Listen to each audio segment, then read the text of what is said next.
Hey everyone, welcome to Crime Family. This is a tragic case about a family now gone. By all accounts, this young family was a normal Canadian family living in Alberta, Canada.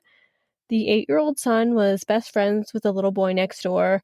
The 12-year-old girl was described as bright and social, and the parents were very much in love, having been married for 15 years. This happy, loving family became international news and one of Canada's most horrific family murders. Thanks for joining us.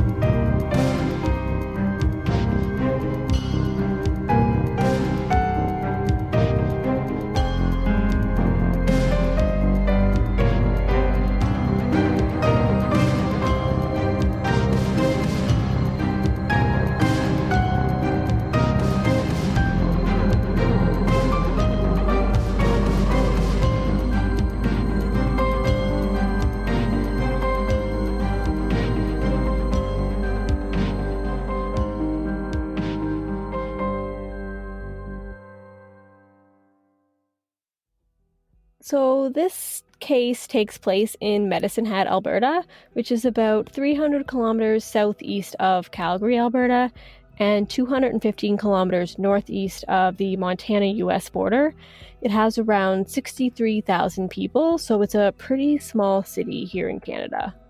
This is a Canadian crime, and because of the age of one of the offenders at the time, under Canada's Youth Criminal Justice Act, her name cannot be released. And even as she becomes an adult, because she was convicted, her name is not allowed to be published in her home country ever. And so since we're in Canada, I'm just going to refer to her as JR. And her family members' names have also been changed for this podcast, but the 23-year-old perpetrator's name has not been changed. In the book called Runaway Devil by author Robert Remington, he describes JR as an innocent preteen.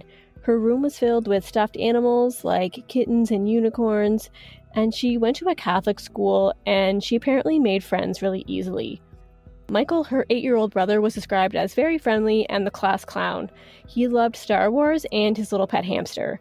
Their parents were hardworking and loving parents. So JR was a middle school girl who was discovering the internet and chat rooms in 2006. And thinking back, I can remember when I was that age, or maybe a little older, when I was just discovering MSN and other chat rooms to get together and chat with your friends. In 2006 or 2007, that's when Facebook started to become popular as well. And I can just remember that feeling of being that young and excited, getting together on these platforms. And you didn't even realize back then the dangers that were out there, especially back then when all of this was super new. And you could talk to people that you would never normally talk to, or even people that you would never even have met through these kinds of platforms. So JR frequented a site called Nexopia.com.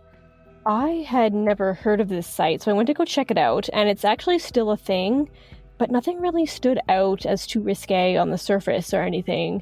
It just has different topic chat rooms where you can go in and just kind of talk about whatever you want. But there were some allegations that this site and also another site that JR frequented called VampireFreaks.com that had been connected to other cases such as the murder of a 12-year-old in Toronto and also a hit list that originated in Calgary. And this site, Nexopia.com, claims that you have to be at least 15 and have parental permission to join. But even now, there's really no way for a website to adequately check that. And I get the creeps just thinking about some of the people that could be lurking on these sites, waiting to prey on teenage girls and boys and kids. And there's so many stories out there, these kinds of interactions on the internet, and they take a turn for the worst. And in this case, that creepy feeling definitely pans out. So some sources say that JR met a man named Jeremy Steinke at a punk concert, and others say that they were introduced by a friend at a local mall. But either way, Jeremy was 22 or 23 when they met, so that's 10 or 11 years older than JR, and they started connecting through these social media sites and chat rooms. And JR's parents were really dedicated to their kids. They always made a great effort to ensure that they had fun and were really committed to spending as much time as they could together. Jeremy's upbringing, however, was not as happy as JR's, and his early life, sadly, was filled with abuse by his alcoholic father and then by his 2 stepfathers, and bullies at school. His mother was also an alcoholic, and Jeremy started using drugs at age 14. He started with marijuana and eventually mushrooms, and then got into harder drugs like ecstasy and acid. And he had at least 1 suicide attempt by the time he had met JR. So Jeremy was experiencing ridicule at school, and there was likely no relief when he got home. And so probably to help cope with all of this trauma in his life, Jeremy developed a sort of goth persona when he was 13. And this involved him wearing a vial of blood around his neck, and he referred to himself as a 300-year-old werewolf. So when I think of this kind of behavior, I mean, it's definitely odd, but it can be harmless when you're a kid and you're just trying to express yourself. And I mean, growing up, we kind of all knew goth people, and they were completely harmless. And we all know that kids and teens go through these kinds of phases, just trying to figure out their life. And maybe this kind of behavior even seems more normal for a kid who had a troubled home life as well.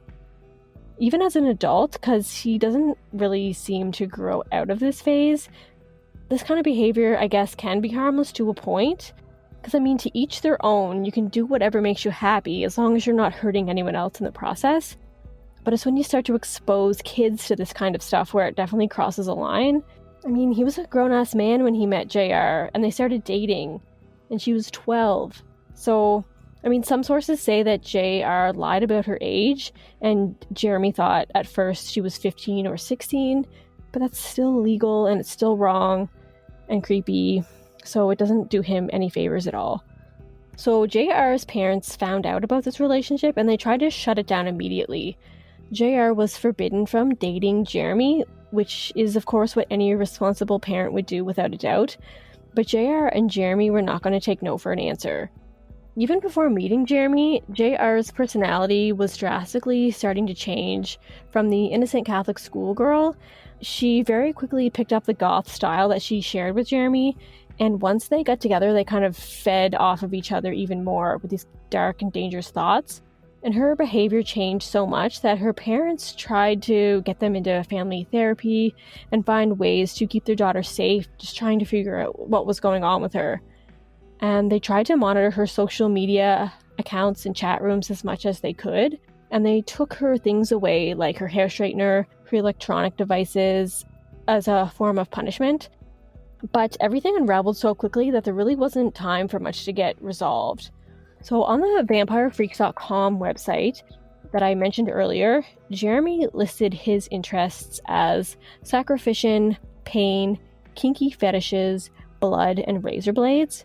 And JR described herself as Wiccan, nocturnal, awkward, a deep thinker, and insane.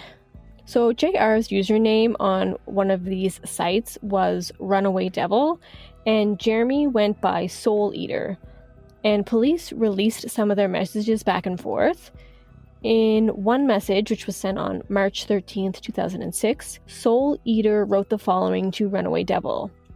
You're a sight for sore eyes, and I miss you more than killing people. Can we get together and kill people together? And a week later, Soul Eater wrote again. Payment. My lover's rents are totally unfair. They say they really care. They don't know what is going on, they just assume. He continues to write that JR's parents should get with the program and realize that times are ever changing and they can't stop it. Runaway Devil replied with a message about a plan that she had, and it begins with me killing them and ends with me living with you. And in response to this plan, Soul Eater said he needs a little bit more detail and to get a little bit more creative. And there was another message found on another chat platform from Jeremy about JR's parents, and it said, their throats I will slit. They will regret the shit they have done, especially when I see to it that they are gone. They shall pay for their insolence. Finally, there shall be silence. Their blood shall be payment. So, it's obvious that things are really starting to get intense and scary as their relationship progresses. JR has this feeling that most preteens and teens get, that her parents are really unreasonable and that she needs her space. But obviously, just listening to this back and forth, she's taking it way too far. And this man is egging her on and encouraging this behavior, so they're really feeding off each other. And I want to say that she's a victim in this way, as she's only a child and she's being coerced in a way, and maybe she feels powerful with this man by her side. But some sources seem to suggest that JR was the violent one, and she was equally as disturbed when she had met Jeremy, and it wasn't really his doing that made her this way. So, I mean, they both seem to be kind of really disturbed individuals, and they met each other, and it just evolved into this, really violent storm. What do you guys think at this point? I think this case is it's not where I expect it to be going, and it's quite disturbing, and, I just don't know. I've never heard anything like it before. It's just very wild to me. The vial of blood is crazy to me. I can't get over that when you said the vial of blood around his neck. That's what stood out to me, and it's just bizarre and creepy. And yeah, I want to assume that vial of blood is fake blood, but it doesn't really say anywhere, but let's just assume that it's fake for now. And the fact that these chat rooms still exist is something creepy as well. When I went on nexopia.com just to check it out, I mean, it seemed like really innocent things what's your favorite thing to do on a Saturday night and things like that. And I think maybe that's just a front, and then once you actually get into the chat, there's more deeper and dark things, and it's probably monitored a lot more now, so these kinds of things don't happen. But there's things for people that that don't have a lot of friends or family to connect with other people. But yeah, they're definitely used for things they're not supposed to be used for. Yeah, and it's so, like you said before, it's so hard to regulate that sort of stuff. The website should be aware of kind of what sort of people are on their platform, but it's just like anything. You can get any type of people on any social media platform, and they can use the platform for really bad things, but the platform itself isn't necessarily the bad thing. You know what I mean? Yeah, exactly. I mean, you could use Facebook chat for something like this too. Obviously, that's regulated quite heavily, but I mean, it's these things that start out innocently that people take to a deeper level. So the book Runaway Devil says that JR and some of her friends were starting to question the religious teachings of their Catholic school, and that JR's belief in God really began to fade. JR was actually very intelligent and was an A student, and she was really attracted to the more intellectual side of the goth culture. I barely know anything about the goth culture, but this lifestyle was enough to make most of her friends drift away from her, and she had to make new friends within this group of goth lovers. This book also goes on to say that JR matured and developed earlier than most 12-year-olds, and studies show that girls who reach puberty early are more likely to be depressed, socially withdrawn, moody, and sexually active, and are also at a higher risk of delinquency. So this could definitely help explain some of that rapid behavior change and changes in her personality that JR was experiencing. On April 23rd of 2006, this is just a few weeks after some of those text messages were exchanged between JR and Jeremy, JR's 8-year-old brother, Michael, he was supposed to have a sleepover with his best friend next door, the little 6-year-old boy that lived next door. Instead of going over to Michael's house for a sleepover, the little 6-year-old was invited to go to a hockey game with his grandmother. And so the next day, the 6-year-old neighbor was excited to play with Michael, but when he called over there was no answer. He saw that their vehicle was parked in the driveway, and he went over there hopeful that Michael would be able to come out and play. He peered into one of the windows that he could reach, which happened to be the basement window, and what he saw inside that house changed him forever. He ran back to his house and said to his mother, quote, "Mommy, there's bodies at Michael's house with blood on them. I saw them through the basement window," end quote. And his mother, of course, realized that this is not something that her 6-year-old son would just randomly make up and say, so she ran over to the neighbor's house to check it out as well. She looked in the window and sees what her son was talking about, and she immediately calls 911. Once the police get there, they find a really horrific scene. And Officer Brent Sekundayak, he was one of the first to arrive, And CBC News reports that he said it took him years to get over the images of what he saw inside that house. They found JR's 42-year-old father lying on the floor covered in blood, and some reports say that he was clutching a screwdriver in his hand. Presumably, this was used to fight off his attackers. He was stabbed to death, and his wife was found behind the couch, and she was stabbed at least a dozen times. They searched the house and found JR's 8-year-old brother upstairs in his room, lying in his blood-soaked bed. He had been stabbed multiple times, and his throat had been slit, and there was blood splatter all over the toys in his room.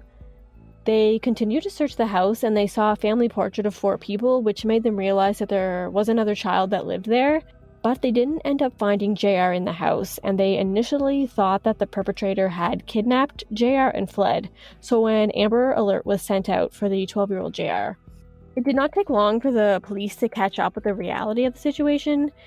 They discovered this digital trail of evidence, like all those messages via email and in the chat rooms, and this made it clear to them that 12-year-old JR very likely had something to do with her family's massacre. Witnesses say that they saw JR and Jeremy laughing and kissing outside a party shortly after the murders, and police ultimately found them in Leader, Saskatchewan, which is about 80 kilometers from Medicine Hat, and they were cuddling in the back of Jeremy's truck. They were both arrested and charged with 3 counts of first-degree murder. JR originally pled not guilty, and she even made up this whole other story, but eventually she confessed to everything, and Jeremy also pled guilty. So during court proceedings, it was determined that JR and Jeremy had planned the murders so that they could be together, and that it was JR's plan from the very beginning. JR revealed that her little brother Michael pleaded for his life, saying that he was too young to die, and that JR ultimately stabbed him because she thought it would be cruel to leave him without parents. Jeremy finished him off by slitting his throat and leaving him in his room to die. And it was reported that Jeremy was also the one who stabbed both of JR's parents as well. So in the book Runaway Devil, it describes this night in detail, and it really goes into the nitty-gritty of this case. So it says that Jeremy snuck into the house through a window wearing a black hoodie with a knife in the pocket, and he had a neoprene mask covering his face. When he snuck into the basement, JR's mom woke up from the noise and went down to the basement to check it out. And I can just imagine how terrifying it must have been for her to come down there with the lights off and see just Jeremy standing there. He stabbed her and she screamed, which woke up her husband, and he quickly came down to the basement as well. He saw her lying on the floor, and that's when he picked up that screwdriver, and a battle ensued between him and Jeremy. They were fighting, and Jeremy was just slashing wildly at his victim as he came at him, and Jeremy says that JR's dad was pressing his thumbs really hard into his eyes. Eventually, Jeremy got away and he tried to run, but JR's dad grabbed him around the neck, and Jeremy just kept stabbing until JR's father could not fight any longer. So when I was researching this case, what came to mind was I was wondering if JR's parents knew that she was involved at all in the attacks. And sadly, according to Runaway Devil, JR's father's last words to his attacker were, "Why?" And Jeremy answered, "'Cause you treat your daughter like shit. It's what your daughter wanted." So those were the last things that he ever heard before he died, which is super sad. Once he finished killing JR's father, Jeremy went upstairs to join JR, and he proceeded to kill Michael as well. So a day after these murders, one of Jeremy's friends recalls Jeremy saying, quote, "We killed my girlfriend's family last night. I gutted them like a fish," end quote. And then JR backs him up by saying, quote, "My little brother gargled," end quote. It was reported as well that JR had told some of her friends prior to this massacre that she was planning to kill her parents, but everybody thought that this was just a joke. And maybe just because of her personality and kind of how dark she was, this wasn't too far off of something that she would say. All of these horrific details were explained in court, and Jeremy is sentenced to life in prison with no parole for 25 years, which is the maximum sentence in Canada for an adult. JR was also sentenced to the maximum for her age, which was 10 years in custody, with credit given to time served leading up to the trial, which was 18 months. In 2016, JR was released from her sentence. she had spent 4 years in a psychiatric hospital and then another 4.5 years under community supervision, which started in a group home and then eventually led to her living on her own with enforced curfews. Now, however, she is completely free of any supervision, and if she stays out of trouble, the charges could be completely removed from her criminal history. She apparently started studying at the University of Calgary and is now living in a secret location in Alberta. Jeremy has appealed his convictions, but has so far not been successful. What are your guys' thoughts so far? This whole case gives me the chills. Like, I have goosebumps right now. It's so weird, and the fact that she didn't even, she's out there right now and living a semi-normal life, it's crazy to me. Yeah, and I don't really foresee Jeremy ever getting out of prison. I mean, obviously he's tried to do the appeals process, but I think, from my perspective, my opinion, I feel like he was the mastermind behind it. And I guess obviously there's, debates about that, whether she was just as, involved. Obviously she was, but I think when she's 12 years old, she's, very easy to influence. And I guess if she was sort of enamored with Jeremy, then maybe she was just so, I don't know, she was infatuated with him. She would do whatever he says. And I think he kind of was able to manipulate her enough so that she would do that. I don't know. I feel like if I was going to place the blame on one of them over the other, it would definitely be him. But yeah, that's why I don't foresee Jeremy ever getting out, because he was an adult at the time. And I think, it's such a heinous crime that he's probably going to be in prison for the rest of his life. But it's pretty crazy that she got out so quickly, and she's kind of out there living her life, which, I'm all for rehabilitation. So, maybe she's a different person. She's changed. But yeah, it's just interesting. Yeah, I just can't believe that she was only 12 at the time. That just seems so young to me for someone to be be in a chat room. Just the whole case just seems wild to me, and it's just that she was just so young. It's hard for me to believe that she would actually want to harm her family at such a young age, but we don't know what was going on in her mind, and it's just tragic altogether. Yeah, and because of JR's age, she was only 12 and she got psychiatric help, and because of that she's doing a lot better. And I'm just kind of sad that Jeremy didn't maybe get that option. I couldn't find any research that said he got psychiatric help. He obviously needed it, but maybe because he was going to spend most of, if not all of his life in jail, that maybe they thought it wasn't worth it. I don't know, I think it's just kind of sad that he had this really shitty upbringing and then his life just never got better after that. Also, I couldn't find anything about him getting extra charges for having a relationship with a minor, which I feel like would happen as well, but that didn't come up at all. When I was researching, I found some thoughts coming out of the community where she grew up and where this happened, and most people seem to be sympathetic and hopeful for her future. So JR, when she was 12, she was diagnosed with oppositional defiance disorder and conduct disorder. Both of these are a mental health disorder. And so that's something she could have gotten treatment for, and it's something that maybe could just explain some of this really erratic behavior. And she is apparently the poster child of rehabilitation. The Court of Queen's Bench Justice Scott Brooker said to JR, quote, "I think your parents and brother would be proud of you. Clearly, you cannot undo the past. You can only live each day with the knowledge you can control how you behave and what you do each day." End quote. So I think he's referring to who she has become, and her parents would be proud of how far she's come in her life. A member of the Medicine Hat community says, quote, "I think we need to give her a second chance because of the age she was.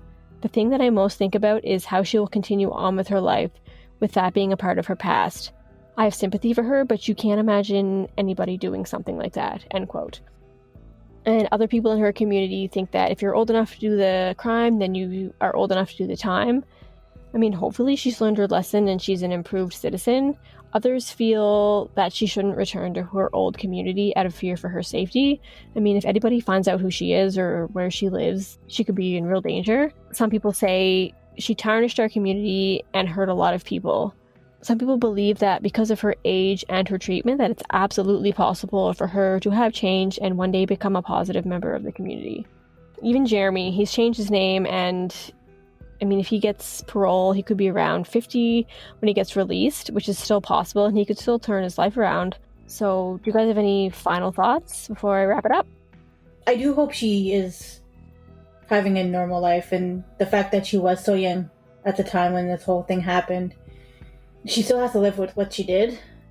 But I hope that she gets some help, and hopes that she'd be able to just move on and just try to move forward, basically, and not really forget what she did, but just the past is in the past. And yeah, I just hope she just has a good life. Yeah, I mean, she's like, she can start over, and you know, she's so young too when she gets out of, you know, when she gets out of custody, so she still has a whole life ahead of her, and it'll just be, I don't know, it's crazy though that, like, you know, in Canada her name wasn't, you know, released to the public, and it was changed, so no one really knows who she is, which is a good thing. Obviously, you don't, for her own sake, because, you know, she can't go on living where everyone knows exactly who she is and what she did, so it's like she gets a brand new life in a way. But I feel like anything short of witness protection, like, she has to go into full, like, change her whole identity, because that's still always going to be a part of her and going to be associated with her, especially in that community and in the surrounding areas. So it's best for her to probably just go full on witness protection and just live a whole new life, basically, outside of the community and outside of anyone that she knew prior. Yeah, and even though her name is protected in Canada, you can Google this case, and I mean, you could even just type in like JR Medicine Hat murders, and American sites, Australian sites come up, have her name, her full name, her family's name, her picture, her family's pictures. So, I mean, she's really not anonymous or protected in that way. Because, I mean, maybe back in 2006 when this happened, it was much easier to keep that hidden from the world. But now it's definitely out there. People know who she is, what she looked like. So, yeah, it's probably, if she hasn't changed her name by now, she probably should. But I don't know. Yeah, it says she is living in Alberta still, but, you know, maybe she's living in the same community. Maybe people have welcomed her back, forgiven her, because, I don't know, people are more resilient than you give them credit for.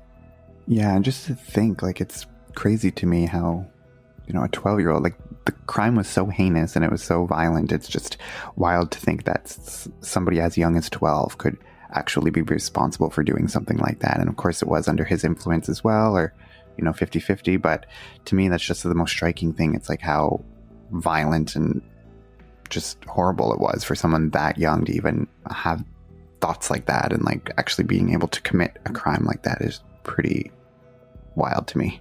Yeah, and it's crazy to think that you can do something like this, and then to think that people can leave it in their past and move on, right? Like, I mean, you obviously will be reminded of this every day when you don't have a family anymore. Your parents, your brother is gone, and that's because of you. But somehow now, I don't know, now that you're an adult, you just move on and you get over it in a way where you can actually function normally in society. So I just wonder how you know, you can function on a regular basis knowing that was your past. Yeah, and it will be hard to know exactly, like, for sure, if she truly does regret her actions. I mean, you can hope she does, but you really never know. And it'd be, yeah, like you said, hard to go through waking up every day knowing that you killed your entire family, and, you know, you can't go back now. What's done is done, and you just have to go forward. But I just feel like that, how could it not weigh on your mind every single day that you were capable of doing something like that, especially to your family? Yeah, and when I was researching, it did say, like, when she was going through her hearings to get released from custody, that she really didn't show any remorse, or she didn't apologize for what she did. She just kind of thanked the judge for his words and thanked for being let out. So it'd be interesting if she eventually does kind of break the silence and talks about her past and where she is now. It'd be interesting to see if something comes out of this. It would be interesting to hear what she has to say now and reflecting on those actions. But I think for her, obviously, it's going to be just in her best interest. She just wants to move forward, doesn't want to be associated with it, wants nothing to do with it, even though she's going to carry it around with her every day. But I don't think we can expect any sort of public acknowledgement of this from her. Maybe she should, if she is living in the same little village as she committed the crime in, I think maybe her best option would be to, like, move away from that area, or Alberta altogether, because there could be some people out there who are out to get her, and like for her safety, she should go somewhere where nobody really knows her. She was young at the time, and hopefully that she can be rehabilitated and get back on her feet and try to move on. But it will be hard, that's for sure. Do you think that had she not met Jeremy, that any of this would have happened? Because in my mind, I feel like it's so crazy to think that if she had not gone on that website and she hadn't been introduced to him in that way, maybe none of this would have happened. And it's sad to think that just that small little event led to all of this. Yeah, that's what I was actually thinking too. Like, if she never did meet him, like, none of this might not have happened. But she was a troubled little 12-year-old. Like, I think, We don't know. yeah, she was a troubled 12-year-old, but you have that. And then when you add to it this guy, Jeremy, who is going to, feed off of that and like prey on that, basically, it was kind of just a horrible combination. Whereas like, she was troubled without him, but if she got the proper intervention, something like this could have been avoided. And obviously she didn't get the proper intervention because she met him, and look where it led. Yeah, and a lot of the research that I did, kind of put her as the instigator. It was her plan, and she was the kind of one pushing this forward. And it is unfortunate that she met somebody like Jeremy who was willing to carry this out with her. And when I was researching, it did say that he approached some of his friends, like multiple people, asking for help murdering JR's parents. And everyone, of course, was like, no, like, there's no way that's happening. I'm not helping you. Nobody ever reported anything that he was saying to them. But I mean, yeah, it's definitely like a unique person that you would find that would help you with this kind of thing. So it is unfortunate all these circumstances just kind of came together into like the perfect storm. And you also have to think about the people who, like, the neighbors who found the dead bodies, like the 6-year-old boy and his parents. Like, that's something you can't unsee. You always think about that time when you found your neighbors dead in their basement. Like, that's just something no 6-year-old should ever have to deal with in their lifetime. Yeah, and I did read that the little boy who did find them, he was only 6, and he still has like psychological problems today because of that, which I can imagine anybody would. Yeah, that would be like a traumatic event or a traumatic image to have in your mind, and I don't think that's really something you would ever really truly get over. You take a lot of help in your later life to get over that, because it is pretty horrific. So when you think about it, it's not just like the family themselves who all died and JR and Jeremy whose lives were affected. It was those other people too that were involved or a part of this story. Yeah, so it's something that's going to be a part of, Medicine Hat's history for a long time. A really unfortunate and tragic part of its history. And so with that, I guess we're going to wrap it up.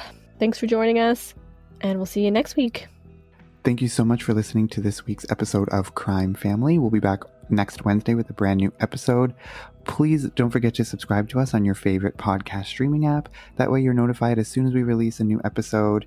Give us a rating on your favorite podcast app as well. You can find us on Instagram at Crime Family Podcast. You can also find us on Twitter at Crime Family Pod 1. And the amazing music that you're hearing throughout the podcast was done by the awesome Tim Monis. So if you like what you hear, you can follow him on Instagram at Tim Monis.